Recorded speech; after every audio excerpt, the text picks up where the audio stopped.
Hello, ഇന്നൊരു Saudi style മന്തിൻ്റെ റെസിപ്പിയായിട്ടാണ് കാണിക്കുന്നത്. നമ്മൾ സാധാരണ മന്തി ഉണ്ടാക്കുന്ന പോലെ ഇതിൽ ഒരുപാട് ചേരുവകളൊന്നും ആവശ്യമില്ല കേട്ടോ. ഈസി ആയിട്ട് നമുക്ക് ഉണ്ടാക്കിയെടുക്കാൻ പറ്റുന്നതാണ്, നല്ല ടേസ്റ്റിയാണ്. ഇതിനൊക്കെ നമുക്ക് ഈസി ആയിട്ട് ഉണ്ടാക്കിയെടുക്കാൻ പറ്റുന്ന റെസിപ്പികളെല്ലാം ആവശ്യമുള്ളത്. അപ്പോൾ ഈ ഒരു റെസിപ്പി നിങ്ങൾ ട്രൈ ചെയ്യാൻ മറക്കണ്ട. അപ്പോൾ നമുക്ക് എങ്ങനെയാണ് ഈ ഒരു സൗദി സ്റ്റൈൽ ചിക്കൻ മന്തി ഉണ്ടാക്കിയെടുക്കുന്നത് നോക്കാം. നമുക്കാദ്യം ഈ ഒരു മന്തിക്ക് വേണ്ട റൈസ് ഒന്ന് റെഡിയാക്കി എടുക്കാം. അപ്പോൾ അതിന് വേണ്ടിയിട്ട് ഒരു ബൗളിലേക്ക് ഒരു 2 കപ്പ് സെല്ല ബസ്മതി റൈസ് ആയിട്ട് എടുത്തിട്ടുള്ളത്. നമ്മൾ കപ്സൊക്കെ മന്തിക്കൊക്കെ എടുക്കുന്ന റൈസ് ഇല്ലേ, അത് കേട്ടോ. അപ്പോൾ അത് നന്നായിട്ടൊന്ന് കഴുകിയിട്ട് ഒന്ന് വെള്ളത്തിൽ നിന്ന് സോക്ക് ചെയ്ത് വെക്കുക. ഒരു അരമണിക്കൂർ മുതൽ 3/4 മണിക്കൂർ വരെ സോക്ക് ചെയ്ത് വെക്കുക കേട്ടോ. ഇനി നമുക്ക് ഈ ഒരു മന്തിക്ക് വേണ്ട ചിക്കൻ റെഡിയാക്കി എടുക്കാം. അപ്പോൾ ഞാനിവിടെ ചിക്കൻ്റെ തൈ പീസായിട്ട് എടുത്തിട്ടുള്ളത്. അപ്പോൾ നിങ്ങൾക്ക് ചിക്കൻ വേണമെന്നുണ്ടെങ്കിൽ ഒരു ഫുൾ ചിക്കൻ 4 പീസായിട്ടോ അല്ലെങ്കിൽ 2 പീസായിട്ടോ അങ്ങനെ വേണമെങ്കിലും എടുക്കാം കേട്ടോ. ഞാനിപ്പോൾ ഇവിടെ ചെറിയൊരു അളവിലാണ് കാണിക്കുന്നത്. അപ്പോൾ അതുകൊണ്ട് തന്നെ ഞാൻ തൈ പീസ് വെച്ചിട്ടാണ് ഉണ്ടാക്കുന്നത്. അപ്പോൾ ഒരു 900 ഗ്രാം ചിക്കനായിട്ട് എടുത്തിട്ടുള്ളത്. ചിക്കൻ നന്നായിട്ട് കഴുകി വൃത്തിയാക്കി എടുത്തിട്ടുണ്ട്. അപ്പോൾ അതിലേക്ക് ഇനി നമുക്ക് മസാലപ്പൊടികൾ ചേർത്ത് കൊടുക്കാം. ഒരു 1/4 ടീസ്പൂണ് ചെറിയ ജീരകം വറുത്ത് പൊടിച്ചത്, പിന്നെ ഒരു 1/4 ടീസ്പൂണിന് താഴെ, അതായത് ഒരു 2 നുള്ള് മഞ്ഞൾപ്പൊടി ചേർത്ത് കൊടുക്കുകയാണ്. പിന്നെ ഒരു 3/4 ടീസ്പൂണ് മന്തി മസാല ചേർത്ത് കൊടുക്കാം. പിന്നെ ഇതിലേക്ക് എരിവിന് വേണ്ടിയിട്ട് ഒരു 3/4 ടീസ്പൂണ് നല്ല എരിവുള്ള മുളക് പൊടി ചേർത്ത് കൊടുക്കുകയാണ്. നിങ്ങളുടെ കയ്യിൽ പാപ്രിക്ക പൗഡർ ഉണ്ടെങ്കിൽ അത് ചേർത്ത് കൊടുത്താൽ മതി. ഈ ചിക്കനിലേക്ക് മാഗി ക്യൂബ് ചേർത്ത് കൊടുക്കുകയാണ്. ഇപ്പോൾ ഈ ഒരു പാക്കറ്റിൽ 2 ഉണ്ടാവുമല്ലോ, അപ്പോൾ അതിൽ 1 ചേർത്ത് കൊടുക്കുന്നത്. നമ്മൾ കൈ വെച്ചിട്ട് നന്നായിട്ടൊന്ന് പൊടിച്ചിട്ട് ഇട്ട് കൊടുക്കുക കേട്ടോ. പിന്നെ ഇതിലേക്ക് ഫുഡ് കളർ ചേർത്ത് കൊടുക്കുകയാണ്. അത് ഓപ്ഷനിലാണ് കേട്ടോ, നിങ്ങൾക്ക് ഇഷ്ടമുണ്ടെങ്കിൽ മാത്രം ചേർത്ത് കൊടുത്താൽ മതി. ഇനി നമുക്ക് ഈ ഒരു ചിക്കനിലേക്ക് പാകത്തിനുള്ള ഉപ്പും കൂടെ ചേർത്ത് കൊടുക്കുക. ഇതെല്ലാതും കൂടെ നന്നായിട്ടൊന്ന് മിക്സ് ചെയ്തെടുക്കുക കേട്ടോ. ഇവിടെ ചിക്കനിൽ അങ്ങനെ നമ്മൾ ഒരുപാട് മസാലേൻ്റെ കുത്തോ അങ്ങനത്തെ ഫ്ലേവറൊന്നും ഉണ്ടാവില്ല കേട്ടോ. സാധാരണ നമ്മൾ നാടൻ മന്തിയൊക്കെ ഉണ്ടാക്കിയെടുക്കുന്ന സമയത്ത് ക്യാപ്സിക്കം, മല്ലിയില, പുതിന അങ്ങനെ ഒരുപാട് ഐറ്റംസ് ചേർത്ത് കൊടുക്കുമല്ലോ. ഇവിടെ അങ്ങനെയൊന്നുമില്ല കേട്ടോ. കുറച്ച് മസാലകൾ മാത്രമേ ചേർത്ത് കൊടുക്കുള്ളൂ. ആ ഒരു ചിക്കനിലേക്ക് പാകത്തിലുള്ള മസാലകൾ എന്നാൽ നല്ല ടേസ്റ്റ് ആയിരിക്കും കേട്ടോ ചിക്കന് കഴിക്കാൻ. അപ്പോൾ അത് ചിക്കൻ നന്നായിട്ട് മസാല കൂട്ടിയെടുത്തിട്ടുണ്ട്. ഇനി ഒരു ചിക്കൻ നമ്മൾ കുറഞ്ഞത് ഒരു അരമണിക്കൂറെങ്കിലും റെസ്റ്റ് ചെയ്യാൻ വെക്കണം കേട്ടോ. ശരിക്കും നമ്മൾ 1 മണിക്കൂർ 2 മണിക്കൂറൊക്കെ വെക്കുകയാണെങ്കിൽ ചിക്കനൊക്കെ നല്ല ടേസ്റ്റ് ആയിരിക്കും കേട്ടോ. അപ്പോൾ ഞാനൊരു അരമണിക്കൂർ ഇതൊന്ന് റെസ്റ്റ് ചെയ്യാൻ വേണ്ടിയിട്ട് ഫ്രിഡ്ജിലേക്ക് മാറ്റുകയാണ്. റൈസ് നമ്മൾ വെള്ളത്തിൽ സോക്ക് ചെയ്ത് വെച്ചിട്ട് അരമണിക്കൂറായിട്ടുണ്ട് കേട്ടോ. ഇപ്പോൾ ഈ ഒരു റൈസ് ഉണ്ട് നല്ല വെള്ള കളറായിട്ട് വന്നിട്ടില്ലേ, ഇത്രയും സമയമായിട്ട് നമ്മളിത് സോക്ക് ചെയ്ത് വെക്കേണ്ടത്. നമ്മൾ സോക്ക് ചെയ്ത് കഴിഞ്ഞാൽ റൈസ് ഇതുപോലെ വെള്ള കളറായിട്ട് വരണം. അതിന് നമുക്ക് ഈ ഒരു വെള്ളം കളഞ്ഞിട്ട് വെള്ളം നന്നായിട്ടൊന്ന് പോകാൻ വേണ്ടിയിട്ട് നമുക്ക് സ്ട്രെയിനറിലേക്ക് മാറ്റി കൊടുക്കാം. നമുക്ക് റൈസ് ആദ്യം റെഡിയാക്കി എടുക്കാം കേട്ടോ. അപ്പോൾ അതിന് വേണ്ടിയിട്ട് ഇതാ പാന് ചൂടാൻ വെച്ചിട്ടുണ്ട്. ഇതിലേക്ക് നമ്മൾ സൺഫ്ലവർ ഓയിൽ ഒഴിച്ച് കൊടുക്കാം കേട്ടോ. ഇപ്പോൾ ഒരു 3 ടേബിൾ സ്പൂണോളം സൺഫ്ലവർ ഓയിൽ ഒഴിച്ച് കൊടുത്തിട്ടുണ്ട്. ഇതിലേക്ക് നമുക്ക് സ്പൈസസ് ചേർത്ത് കൊടുക്കാം. ഒരു 5 പീസ് വീതം ഏലക്കായും ഗ്രാമ്പും എടുത്തിട്ടുണ്ട്. പിന്നെ ഒരു 1/4 ടീസ്പൂണിൽ താഴെ കുരുമുളകായിട്ട് എടുത്തിട്ടുള്ളത്. പിന്നെ പട്ടയാണ് കൂടുതൽ എടുത്തിട്ടുള്ളത്. പട്ട ഒരു 6 പീസോളം എടുത്തിട്ടുണ്ട്. നമ്മൾ അറബിക് റൈസ്, മന്തി, കപ്സൊക്കെ ഉണ്ടാക്കുമ്പോൾ എപ്പോഴും പട്ടൻ്റെ ഫ്ലേവറായിട്ട് കൂടുതലായിട്ട് വേണ്ടത്.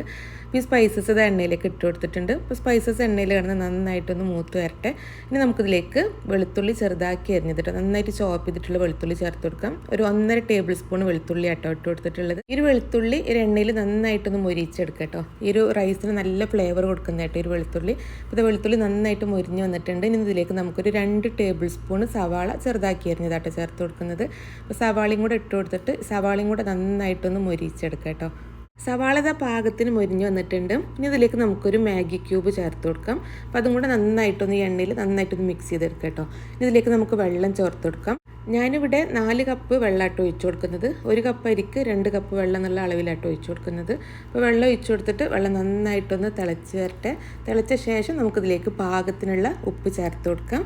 എന്നിട്ട് നമ്മൾ നന്നായിട്ടൊന്ന് മിക്സ് ചെയ്തെടുക്കാം കേട്ടോ. ഇനി നമ്മളിതിലേക്ക് നമ്മൾ കഴുകി വെള്ളം കളഞ്ഞെടുത്തിട്ടുള്ള അരി ഉണ്ടല്ലോ, അത് ഇട്ട് കൊടുത്തിട്ട് നന്നായിട്ടൊന്ന് മിക്സ് ചെയ്ത് കൊടുക്കാം. അരി നന്നായിട്ട് മിക്സ് ചെയ്ത ശേഷം നമുക്കിതിലേക്ക് നാരങ്ങാനീര് ഒഴിച്ചു കൊടുക്കാം. ഇപ്പോൾ ഒരു പകുതി നാരങ്ങയായിട്ട് എടുത്തിട്ടുള്ളത്.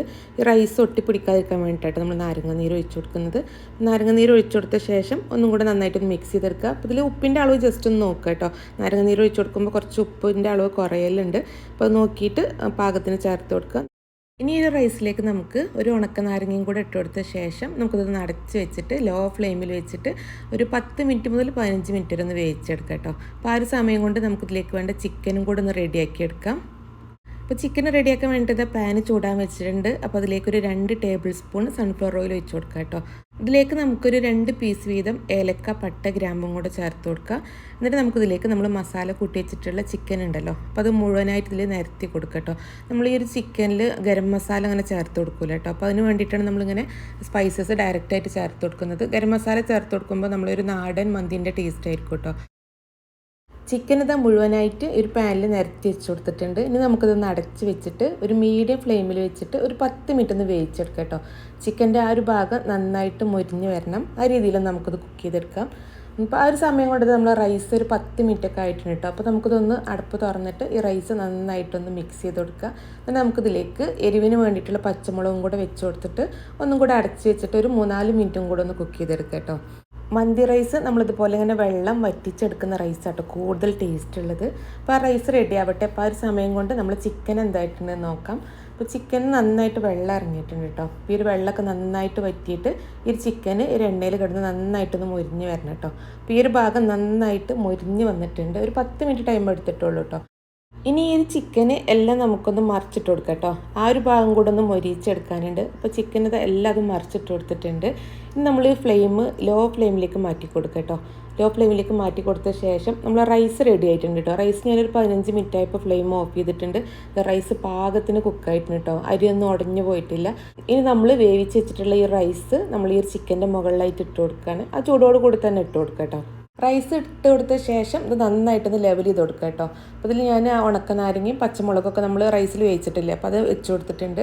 ഇനി ഇതിലേക്ക് നമ്മൾ കുറച്ച് ഫുഡ് കളർ ചേർത്ത് കൊടുക്കുക കേട്ടോ. അത് ഓപ്ഷനിലാണ്. നിങ്ങൾക്ക് ഈ റൈസ് 2 കളറിൽ വേണമെന്നുണ്ടെങ്കിൽ മാത്രം ഫുഡ് കളർ ചേർത്ത് കൊടുത്താൽ മതി. ഫുഡ് കളറും കൂടെ ഒഴിച്ചു കൊടുത്ത ശേഷം നമുക്കിതിലേക്ക് ചാർക്കോൾ ഇതാ വെച്ച് കൊടുത്തിട്ടുണ്ട്. ചാർക്കോൾ ഒന്ന് ചൂടാക്കിയിട്ട് വെച്ച് കൊടുത്തിട്ടുണ്ട് കേട്ടോ.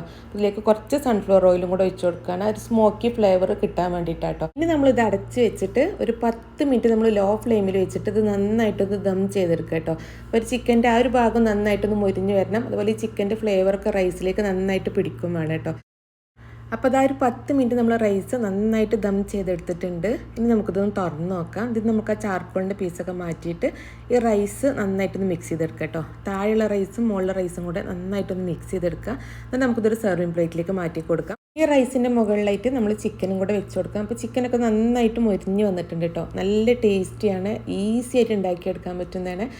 ഒരുപാട് മസാലേൻ്റെ കുത്തൊന്നും ഇല്ലാതെ നമുക്ക് ഏത് സമയത്തും നമുക്ക് പെട്ടെന്ന് ഉണ്ടാക്കിയെടുക്കാൻ പറ്റുന്ന ഒരു മന്തിയാണ് കേട്ടത്.